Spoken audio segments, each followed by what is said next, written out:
சங்கரன் கோவில் சங்கர நாராயண சுவாமி கோவிலில் ஆடி தபசு திருவிழா கொடியேற்றத்துடன் துவங்கியுள்ளது. தமிழகத்தில் சிறப்பு பெற்ற சிவாலயங்களில் ஒன்றாக சங்கரன் கோவில் சங்கர நாராயண சுவாமி கோவில் விளங்குகிறது. இங்கு தபசு கோலத்தில் இருந்த அம்பாளுக்கு சங்கரலிங்க சுவாமி அரியும் சிவனும் ஒன்று என்ற ஒப்பற்ற தத்துவத்தை விளக்கும் பொருட்டு தனது உடலின் வலது பகுதியை சிவனாகவும் இடது புறத்தை விஷ்ணுவாகவும் மாற்றி சங்கர நாராயணராக காட்சி தருகிறார். இந்த அரிய காட்சி ஆண்டுதோறும் ஆடி தபசு திருவிழாவாக கொண்டாடப்பட்டு வருகிறது.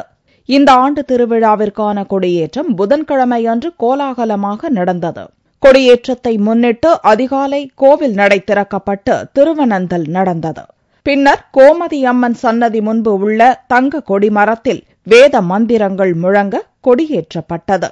இதைத் தொடர்ந்து கொடிமரத்தில் தர்பை புல் பட்டு துணி சுற்றப்பட்டு சிறப்பு அபிஷேகம் நடந்தது. இன்னைக்கு ஆகஸ்ட் மாதம் முதல் நாள் திருநாள் கொடியேறி இருக்கு. ஹரியும் சிவனும் ஒன்று என்று உணர்த்தும் வகையில விழுப்பா சந்தன சாத்திரக்கூடிய வலது பாகம் சிவன், கருநீளமா இருக்கக்கூடிய இடது பாகம் நாராயணரா இருக்கார். இது உணர்த்தும் பொருட்டு ஆடி உத்தராட தண்ணிக்கு கோமதி அம்பாளுக்கு சங்கர நாராயண காட்சி கொடுக்கிறார். இன்னைக்கு காலையில 4:30க்கு கொடியேறி இருக்கு. இன்னையில இருந்து 12 நாளைக்கு ஒவ்வொரு நாளும் ஒவ்வொரு சப்பரத்துல அம்மன் வீதி விழா வருவாங்க. பார்க்கிறதுக்கு வெகு சிறப்பா இருக்கும். கொடியேற்றத்தை தொடர்ந்து சிறப்பு தீபாராதனையான சோடச தீபாராதனை நடந்தது. இவ்விழாவில் பக்தர்கள் திரளாக கலந்து கொண்டு சுவாமி தரிசனம் செய்தனர்.